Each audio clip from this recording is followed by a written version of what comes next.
મારો કનૈયો એવડો નાનો એવડો નાનો એવડો નાનો કે શકુબાઈની જગ્યાએ વાસણ માંજવા બેસી જાય. બોલો જય શ્રી કૃષ્ણ. જય શ્રી કૃષ્ણ. તમારા મતે શ્રી કૃષ્ણ કોણ છે? મારા મતે કૃષ્ણ એ છે જે તમને વટલાવ્યા વગર વાલ કરે ને એ કૃષ્ણ. શબ્દ પકડજો, વટલાવ્યા વગર વાલ કરે વાલ કરે એ કૃષ્ણ.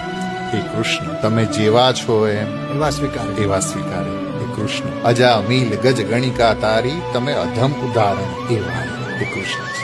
એ જાણી વચ્ચે બહુ ચાલ્યું હતું કે અમારા ભગવાન એવડા મોટા એવડા મોટા એવડા મોટા, બધા અવતારના અવતારી, ને પછી એમ કે એ ભગવાનની બાજુમાં કુળદેવીનો ફોટો ના રખાય ને બીજા કોઈ ભગવાનને ન રખાય ને ગણપતિ ન રખાય ને હનુમાનજી ન રખાય, એવડા મોટા અમારા ભગવાન. એટલે આવું એક વ્યક્તિ મને મળ્યું એટલે મેં કીધું કે અમારો કનૈયો એવડો નાનો એવડો નાનો એવડો નાનો તુલસીના પાંદડે તો લઈ જાય. અમારો કનૈયો એવડો નાનો એવડો નાનો એવડો નાનો કે જનાબાઈના છાણા ઉપર બેસી જાય. અમારો કનૈયો એવડો નાનો એવડો નાનો એવડો નાનો કે કર્માબાઈની ખીચડી ખાઈ લે.